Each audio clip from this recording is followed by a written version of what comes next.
Assalamualaikum warahmatullahi wabarakatuh. Kabe, salamaki semua. Agak kareba. Mudah-mudahan baji-baji jaki semua.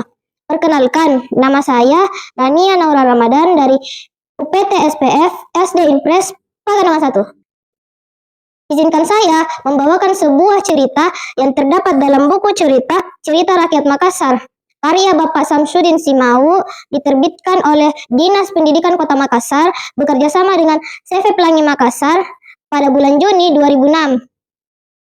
Judul cerita yang akan saya tuturkan adalah La Madu Keleng, Raja di Perantauan. Pada suatu hari, di Selat Makassar tampak begitu tenang. Ombak berayun perlahan, angin berhembus sepoi-sepoi, burung camar menari-nari di atas permukaan laut. Di tengah lautan itu, melaju 40 perahu perang dari Tanah Wajo yang dipimpin oleh seorang Raja Arum Paneki yang bernama La Madu Keleng. Namanya begitu disegani, dan keberaniannya dan kepiawaiannya mengarungi lautan telah terkenal dari negeri pasir hingga negeri Kutai. Namun, di tengah perjalanan, La Madu Keleng tampak termenung. Sahabatnya, Toasa datang menghampiri. "Wang, mengapa termenung? Apakah ada rencana penyerangan?" La Madu Keleng menjawab sambil tersenyum. "Bukan, saudaraku. Aku hanya teringat peristiwa saat kita berperang dengan perahu Belanda. Pasukan kita berperang dengan gagah berani. Aku bangga memiliki pasukan seperti kalian." Tetapi Toasa masih merasa ada yang disembunyikan. Setelah terus mendesak, akhirnya La Madu Keleng berkata sambil tersenyum, "Sebenarnya aku terpikirkan oleh seorang putri mahkota Andeng Ajang Kerajaan Pasir." Mendengar itu, Toasa langsung bersemangat, lalu memerintahkan pasukannya, "Balik kalian, kita menuju Kerajaan Pasir." Semua pasukan dibuat bingung setelah mengetahui bahwa ternyata pimpinannya ingin meminang putri mahkota Andeng Ajang. Mereka tertawa gembira. Hahaha. Sesampainya di Kerajaan Pasir, mereka disambut dengan penuh kehormatan. Akhirnya, Raja Pasir merasa lega karena ternyata La Madu Keleng beserta pasukannya datang bukan untuk berperang tapi untuk membawa niat baik. Tak lama kemudian, La Madu Keleng resmi menikahi putri mahkota Andeng Ajang. Pesta berlangsung sangat meriah. Seluruh pasukan ikut gembira. Namun, kebahagiaan itu tak berlangsung lama. Ternyata di pasukan Panglima Kerajaan Pasir diam-diam mencintai putri Andeng Ajang.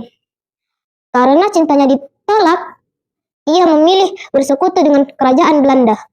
Ketika Raja Pasir wafat, seharusnya putri Andeng Ajang dinobatkan sebagai ratu, tetapi Panglima itu menolak. Ia mengangkat senjatanya lalu mengajak pasukannya untuk berperang. Melihat itu, La Madu Keleng tidak tinggal diam. Ia mengajak pasukannya untuk berperang di medan laga. Cambang Balolo berperang bagaikan singa mengamuk. Toasa bergerak lincah bagaikan anak panah. Tetapi La Madu Keleng sendiri menghantam pasukannya bagaikan angin topan. Akhirnya, para pasukan pemberontak berhasil dikalahkan. Namun, panglima mereka melarikan diri ke kerajaan Kutai. La Madu Keleng meminta kepada Raja Kutai untuk menyerahkan panglima Kerajaan Pasir, tetapi permintaannya ditolak. Maka terjadilah peperangan di kerajaan Kutai. Dengan keberanian luar biasa, pasukan La Madu Keleng kembali meraih kemenangan di kerajaan Kutai. Akhirnya, kerajaan Kutai berhasil ditaklukkan. Akan tetapi, La Madu Keleng tidak berlaku sewenang-wenang. Ia tetap menghormati Raja Kutai yang bernama Sultan Muhammad Idris. Sikap bijaksana itulah yang membuat mereka menjadi sahabat. Bahkan Sultan Muhammad Idris ingin membantu La Madu Keleng dalam perjuangannya membebaskan Tanah Wajo dari penjajahan Belanda. Demikianlah kisah La Madu Keleng, raja pemberani yang bukan hanya berjaya di tanah kelahirannya, tetapi juga berjaya di negeri orang. Semoga semangat perjuangan La Madu Keleng menginspirasi kita untuk terus bekerja keras, berani berbuat benar, serta mencintai tanah air Indonesia. Sekian tuturan saya. Apabila ada kekurangan dalam penyampaian, saya mohon maaf yang sebesar-besarnya. Terima kasih atas perhatiannya. Wassalamualaikum warahmatullahi wabarakatuh.